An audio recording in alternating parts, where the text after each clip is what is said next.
साथियों जय हिंद। इंटरनेशनली बहुत सारे अपडेट्स निकल कर आ रहे हैं जिसे मेन स्ट्रीम मीडिया में कवर नहीं किया जा रहा। उन सारे अपडेट्स को मैं आज एक ही वीडियो में कवर करूंगा, तो इस वीडियो को अंत तक जरूर देखें। पहला और सबसे बड़ा अपडेट निकल कर आ रहा है SU-57 को लेकर के।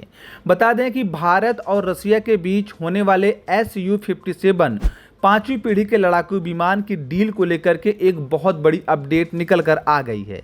इस अपडेट के निकल के आने के बाद से बताया जा रहा है कि जहां भारत अब SU-57 को खरीद लेगा, तो वहीं अमेरिका अब भारत के ऊपर SU-57 की खरीदारी के ऊपर जो सैंक्शन लगाने वाला था, अब वो नहीं लगा पाएगा। दरअसल भारत ने एक ऐसी चाल चल दी है, या यूं कह ले कि अपनी रणनीति को इस तरीके से डिज़ाइन कर लिया है कि अमेरिका चाह करके भी भारत के ऊपर ठीक उसी तरीके से सैंक्शन नहीं लगा पाएगा जब S-400 खरीदते वक्त नहीं लगा पाया था। बता दें कि भारत ने रसिया का S-400 डिफेंस सिस्टम जब खरीदा था, तो भारत के ऊपर अमेरिका ने बोला था कि सैंक्शन लगा दूंगा, लेकिन भारत ने ऐसी रणनीतिक चाल चली कि अमेरिका ने भारत के ऊपर सैंक्शन ही नहीं लगाया। वहीं दूसरी तरफ जैसे ही तुर्की ने रसिया से S-400 खरीदा, तुरंत अमेरिका ने तुर्की के ऊपर सैंक्शन लगा दिया, जबकि तुर्की अमेरिका का नाटो अलायंस है, फिर भी अमेरिका ने तुर्की पर लगा दिया सैंक्शन। अब इस सभी चीज़ों को देखने के बाद फिर से भारत ने एक ऐसी चाल चल दी है जिसकी वजह से अब भारत न सिर्फ रसिया के SU-57 खरीदेगा, बल्कि उसका निर्माण भी भारत के अंदर करेगा और अमेरिका चाह करके भी उसका सैंक्शन जारी नहीं कर पाएगा।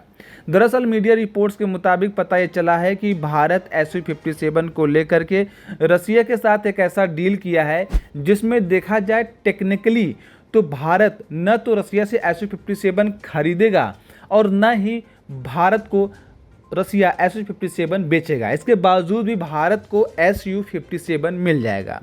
दरअसल बता दें आपको कि मामला यूं शुरू होता है कि रसिया चाह रहा है कि उसके अंदर, मतलब कि रसिया के अंदर जहां भी डिफेंस के सामग्रियां बनती है, जैसे कि SU-57, S-500 और S-400, इन सभी चीज़ों के निर्माण के कार्य को निकाल करके भारत में शिफ्ट किया जाए। जैसे एप्पल कंपनी चाइना में जा कर के एप्पल मोबाइल बनाती है, ठीक उसी तरीके से रसिया भारत के अंदर ज़मीन एक्वायर करके अपने डिफेंस सामग्री को वहाँ बनाएगा। अब बना करके फिर अपने देश में ले जाएगा। ऐसा इसलिए किया जा रहा है ताकि रसिया के ऊपर जिस तरीके से अटैक किए जा रहे हैं, जिस तरीके से यूक्रेन, अमेरिका और यूरोपियन कंट्री का सपोर्ट पा करके रसिया के ऊपर बैक टू बैक अटैक कर रहा है, इस अटैक के कारण रसिया के अंदर जो डिफेंस सामग्रियों का निर्माण होता है वह कहीं रुक न जाए। इसको ध्यान में देते हुए सारे सामग्रियों को अब भारत में शिफ्ट किया जा रहा है। ऐसे में भारत न तो रसिया से किसी प्रकार का डिफेंस सामग्री खरीदेगा और न ही उसको बेचेगा। इसके बावजूद ही भारत के अंदर ही सारी सामग्रियां बनेंगी। इसके बाद बात ये बताई जा रही है कि जब SU-57 भारत के अंदर बनेगा तो उसकी टेक्नोलॉजी भारत के पास आ जाएगी और उसी टेक्नोलॉजी का यूज करके भारत अपने अंदर एक दूसरे तरीके का SU-57 बनाएगा जो हमारे एमका प्रोजेक्ट के अंदर भी यूज होगा। एमका प्रोजेक्ट वही प्रोजेक्ट है जिसमें भारत अपनी पांचवी पीढ़ी का लड़ाकू विमान बना रहा है। दूसरी सबसे बड़ी अपडेट निकल कर आ रही है अमेरिका और ईरान को लेकर के। हाल ही में ईरान ने बहुत बड़ा दावा कर दिया है और इस दावे की वजह से भारत फिर से SU-57 खरीदने के लिए एक अपनी पक्की मुहर लगा दिया है। बता दें कि अभी अभी ईरान और इजराइल के बीच जो युद्ध चल रहा है, उस युद्ध में ईरान ने दावा किया है कि इजराइल की तरफ से भेजे गए F-35 लड़ाकू विमान को मार गिराया है और उसकी लेडीज पायलट को गिरफ्तार भी कर लिया गया है। दरअसल बता दें कि ईरान के ऊपर इजराइल ने अपने कई सारे फाइटर जेट भेज करके बमबारी की थी। ऐसे में इजराइल के पास अमेरिका का बना हुआ F-35 फाइटर जेट जो पांचवी पीढ़ी का लड़ाकू विमान है वह भी था और इजराइल ने F-35 को भी ईरान में भेजा था। ऐसे में ईरान दावा कर रहा है कि उसने एक नहीं, दो नहीं, पूरे 3 F-35 को मारकर गिरा दिया। ऐसे में हालांकि अभी फ़िलहाल ईरान के बातों पर दुनिया के मैक्सिमम देश भरोसा नहीं कर रहे हैं, लेकिन ईरान जल्दी इसके बारे में सबूत पेश करने वाला है। बता दें कि अगर ईरान सबूत पेश कर देता है कि उसने F-35 मार गिराया है, तो ऐसे में भारत को सबसे बड़ा फ़ायदा होगा। भारत को फ़ायदा ये होगा कि भारत जो रसिया का SU-57 खरीदने वाला है, उसको लेकर के अमेरिका बार बार सैंक्शन की धमकी दे रहा है और बोल रहा है कि हमारा F-35 लड़ाकू विमान खरीद लो। ऐसे में भारत अब अमेरिका को यह बता सकता है कि आपका लड़ाकू विमान युद्ध स्तर पर गिराया जा चुका है। ऐसे में हम आपके लड़ाकू विमान पर ज़्यादा भरोसा कर नहीं सकते और हमें रसिया का लड़ाकू विमान खरीदना पड़ेगा।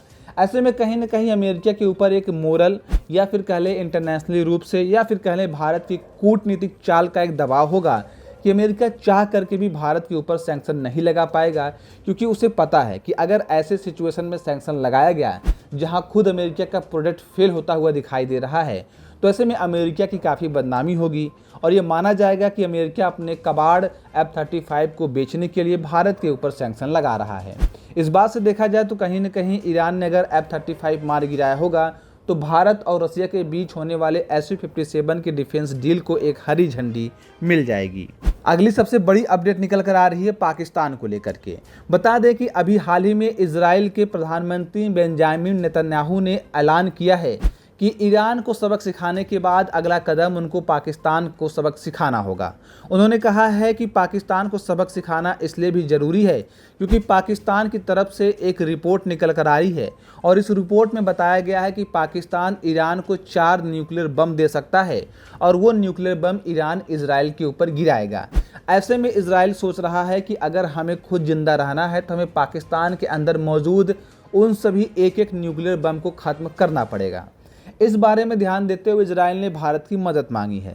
इजराइल ने भारत से कहा है कि अगर भारत इजराइल का समर्थन करे और इजराइल का साथ दे तो भारत और इजराइल मिल करके पाकिस्तान के अंदर मौजूद उन तमाम न्यूक्लियर ठिकानों को तबाह किया जा सकता है, साथ ही साथ उन तमाम न्यूक्लियर बम को भी डिफ्यूज़ किया जा सकता है, जिसकी वजह से पाकिस्तान के पास कोई न्यूक्लियर बम बचेगा ही नहीं। इससे भारत को पीओके लेने में आसानी भी होगी और बार बार जो पाकिस्तान परमाणु बम की धमकी देता है वह भी नहीं दे पाएगा। ऐसे में भारत का स्टैंड जो निकल कर आया है वह सबको चौंकाने वाला है। भारत ने अपना स्टैंड दिखाते हुए कहा है कि हम इजराइल के इस प्रस्ताव के खिलाफ हैं। हम नहीं चाहते कि पाकिस्तान में किसी भी प्रकार से भारत उलझे।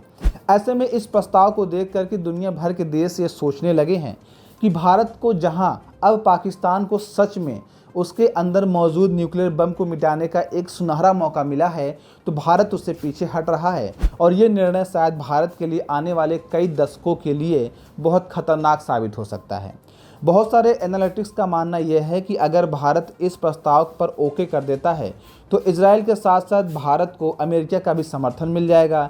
ऐसे में अब अमेरिका और इजराइल की मदद से भारत न सिर्फ पाकिस्तान के अंदर न्यूक्लियर बम को ख़त्म कर पाएगा बल्कि पाकिस्तान से पीओके भी ले पाएगा। हालांकि भारत के इस प्रस्ताव को ओके करना चाहिए या नहीं करना चाहिए, आपका क्या राय है, हमें अपनी राय कमेंट करके ज़रूर बताएं।